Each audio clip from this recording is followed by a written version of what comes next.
I discovered, anybody knows the Lunchbox? Used to be the Lunchbox restaurant down the forum. Yeah, Mr. And he had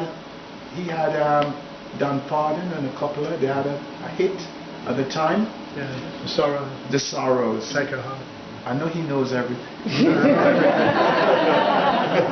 So then, what I did, I said to give us a job, give us a work. So he heard they have a black singer, and he took us in. And the Paul Price father used to manage the band. That's the train, we're leaving.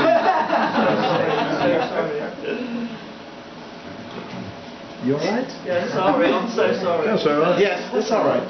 And then what happened, they gave us some jobs to play at the lounge. It was the lounge before the Coventry University. And we went down there, and I can't remember who the people I played with, but I think the second time was Longdon Baldry. Right. Yes. And I played with them, and they came out to watch us, because when we heard, you know, we went on, did the first spot, and we'd go to do the second spot. They came out and started watching. So then he called Paul Price father, who was handling us at the time. He called him in and said, "Look, I'm taking this band from you." And he said, "You can't." I said, "No, I'm having it, and I'm going to book them, because you don't know what you're doing. If not, I'll take the singer by himself." So everybody said, "Yeah, we'll go with him. We'll go with him." So we did, and we started doing lots of gigs around. You were still the king size kings at the moment. Well, they send me home. That's the thing. They send me home and say, "Look, we can't have the king size kings. It's not a nice thing, because we want something with a soul in it. Because you, as a black singer and a soul singer, we want something with soul." So they send me home back and say, "Come back with a different name." With what name? Because we can't choose a name for you, so you must get one. So what I did, I went home, and the whole night I just sit down. It wasn't the name I was concerned about. It's the way I can write the autograph with what looked nice. So the first thing, hello, hi. Yeah. The first thing that came in my thinking is King. Okay, leave the king, because they are the king size kings. And I say King, but what is to go before it? And I start writing it, and suddenly I just make a R, and I say Ray King. Yeah. And I Ray King Soul Band. And then it just came like that. The soul band just came. Just the name. And then everybody, they were all mad about it. Everybody was, happy, and Miss David Owen at the time was quite pleased with it. So then I had one thing to do now, is that I want to be the top band in Coventry, and I make up my mind that we have to. The only band I was worried about was the band, those guys from Hink, one of the drummers from Matadors.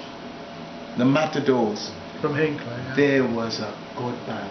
So I decided, okay then, I asked David not to book us in with them until we're ready, because I want to,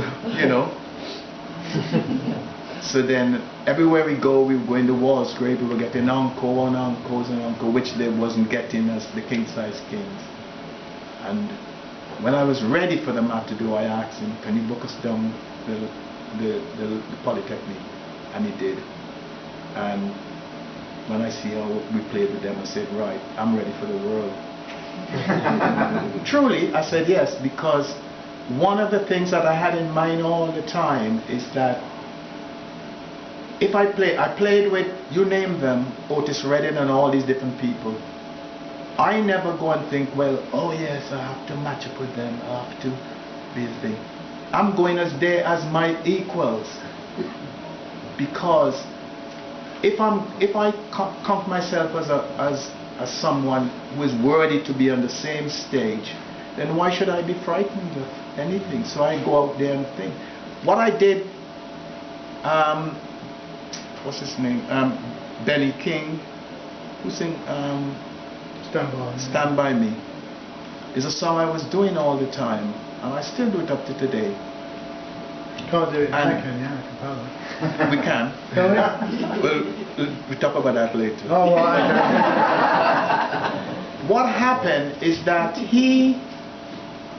I was doing it, and I was booked with him and the guy who sing War, okay. Edwin Starr. And I came out and started singing because I was on before them. And when I look, I see Edwin Starr there and what's his name at the other side. And they're looking at me. So I walked over in my dancing and saying, what it is? He said, I'm doing that song, it's my song. I said, yeah, I've been keeping it I've been building it for you. And if something hit him, he's right. So, so then they agreed. And when they came on, both of them called me on to do the song with them. Wow. Which was good. You know, it was in Stoke-on-Trent. So then you cannot go frightened. You have to be, you know, you have to have that mindset in you to say, right then, see yourself there doing it and getting the encores and moving on. I mean, how did it work? I mean, you're well known for being the guy on the stage that looks at the performers, your other guys in the band, and they know what you mean. How did they take to that? You know, obviously they sounded like they didn't have a great problem with it. But No. suddenly, you know, we were called into the band, and now you were the leader. You look at somebody on stage, if they're playing something slightly wrong and you don't like it, you know, at the end of the night when you got off stage, how did that go down? Well, you have to have to be a leader of anything. You have to have you have to have the psychology. You have to have a good wit about you, and know how to treat people, especially if you want something from them. And I think they were very, very brilliant musicians. But to get something from them, you can't just say, you're not playing right, or, you know, like, I think James Brown used to charge them and a dollar for each bum note. You know? And what's his name I played with? Alcantina Turner also, Ike, used to charge them also for bum notes. So he's playing, but he's listening to how much money he can make. Yeah. But what I did when sometimes I see things are not going right, I give them certain things that they must follow me on. And Paul was the main one, Paul, the guitarist. If I do that, nothing. Everybody stops immediately. And if I do that, slowly they bring the band down. If I use both hands, they bring the band down slowly. And then I say, catch me, and we have certain phrases, and they, yeah, I think we know what you mean. I'm playing that bit, you know what I mean? So then when I heard, I bring it back up. But I'll take over and let them sort themselves out if it's something that is going wrong, and then I will take over with the crowd. Right, so things are going pretty well for the band, the King SO Band, and you signed to signed to the record label. So tell us about that, about the signing, and also those heady Playboy Club days that we hear so much about, and the people that you met, because this is quite a good story. And Yes. Don't leave out the Brigitte Bardot one as well. We want to hear that. I still have the cut here from Brigitte Bardot. Yes. We were given a job to go to London, and we didn't know that it's in the East End of London. And excuse me, I didn't know that there was somebody who was talent scout picking up for the Playboy Club. We didn't know that, so they took us down. We went into to play, not at the Playboy Club, and we did the work. After doing the work, we played the night. We had about 4 or 5 encores. Well, the Coventry bands were famous around here, and I looking now to spread out, because I started asking David Owen to get us more jobs in London and different places, etc. Very few, the bands didn't, they were more around the Midlands, you know, Birmingham, Coventry, you know, but we wanted to spread out. So we went to